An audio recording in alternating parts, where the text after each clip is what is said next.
ಒಂದಾನೊಂದು ಕಾಲದಲ್ಲಿ ರಾಜನ ಮಗ ರಾಜನಾದ ಕಥೆಯಲ್ಲ ಇದು. ಬಡವನ ಮಗ ರಾಜನಾದ ರಾಮನಾದ ಸಿದ್ದರಾಮಯ್ಯನ ಕಥೆ ಇದು. ಅಹಿಂದ ವರ್ಗದ ಧ್ವನಿಯ ಕಥೆ ಇದು. ಅನ್ನಭಾಗ್ಯ ಕೊಟ್ಟ ವ್ಯಕ್ತಿ ಚೆನ್ನಾಗಿರ್ಬೇಕು ಅಂತ ಆಶೀರ್ವಾದ ಮಾಡಬೇಕು ತಾನೆ.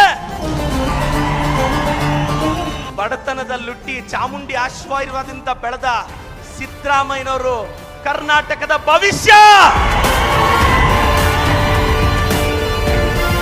ಹಾಸನಾಂಬೆಯ ಆಶೀರ್ವಾದ ಕೇಳ್ತಾ ಹಳ್ಳಿಯಲ್ಲಿ ಹುಟ್ಟಿದ ಸಿದ್ದರಾಮಯ್ಯನ ಸತ್ತು ದಿಲ್ಲಿಯಲ್ಲೇ ಒಂದು ಪಂಚಾಯತಿ ಮೆಂಬರ್ ಆಗೋದೇ ಕಷ್ಟನೇ. 15 ಬಡ್ಜೆಟ್ ಮಂಡಿಸಿದ್ದಾರೆ ಅಂದ್ರೆ ಸಿದ್ದರಾಮಯ್ಯನಂತ ಗಂಡಸ್ ಬೇಕೇನಣ್ಣ?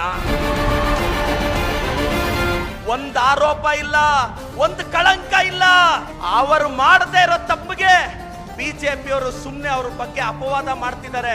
ನಾನು ಹೇಳಕ್ ಬಯಸ್ತೇನೆ, ಅಹಿಂದ ಹುಡುಗನಾಗಿ ಹೇಳಕ್ ಬಯಸ್ತೇನೆ, ಸಿದ್ದರಾಮಯ್ಯನವರು ಪ್ರಾಮಾಣಿಕರು.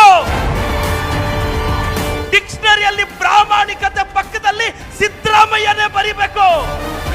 ಅಂತ ಪ್ರಾಮಾಣಿಕ ವ್ಯಕ್ತಿಯನ್ನ ನಾವು ಕಾಪಾಡ್ಕೊಳ್ಳೋಣ. ಜೈ ಸಿದ್ದರಾಮಯ್ಯ.